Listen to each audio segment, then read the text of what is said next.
Hi అండి. నమస్తే. నేను మీ Vaishnavi. Welcome back to foodies light.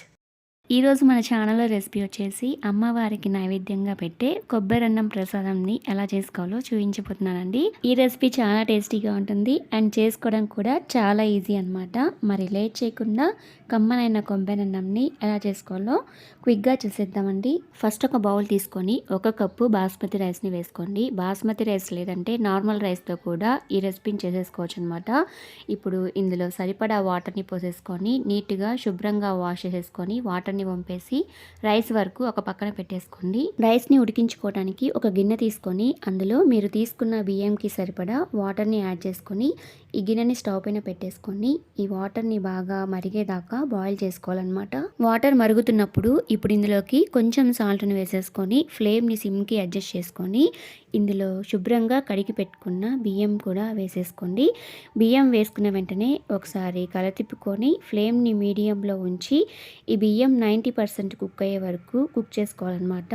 Rice ఉడికేలోపు ఇప్పుడు ఒక చిన్న మిక్సీ గిన్నె తీసుకొని మీరు ఏ కప్తో అయితే బియ్యం తీసుకుంటారో అదే కప్తో 1 కప్పు పచ్చి కొబ్బరి ముక్కల్ని వేసేసుకొని మెత్తగా గ్రైండ్ చేసేసుకోండి. తర్వాత ఈ రైస్ ఉడికిందో లేదో ఒకసారి చెక్ చేసేసుకోండి. ఇలా ఒక మెతుకుని పట్టుకొని చూస్తే ఈజీగా విరిగిపోవాలన్నమాట.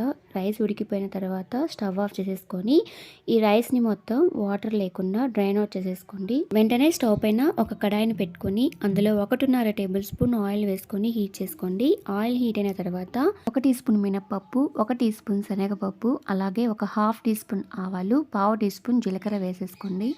ఇవన్నీ వేసుకున్న తర్వాత ఇప్పుడు ఒకసారి మొత్తం మిక్స్ చేసుకొని ఇవి జస్ట్ లైట్గా ఫ్రై అయ్యేదాకా వేపుకోవాలన్నమాట.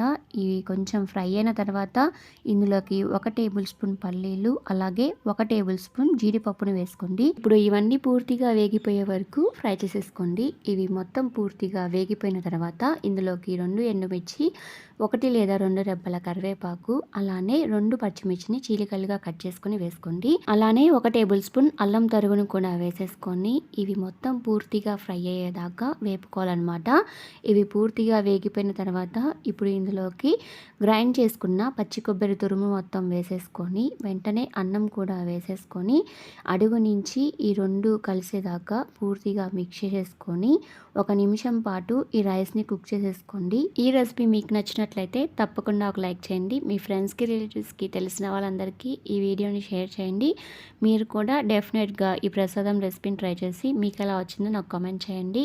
మరెన్నో మంచి టేస్టీ అండ్ ఇంట్రెస్టింగ్ రెసిపీస్ కోసం ఫుడీస్ లైట్ ఛానల్ని షేర్ చేసి సబ్స్క్రైబ్ చేసేసుకోండి.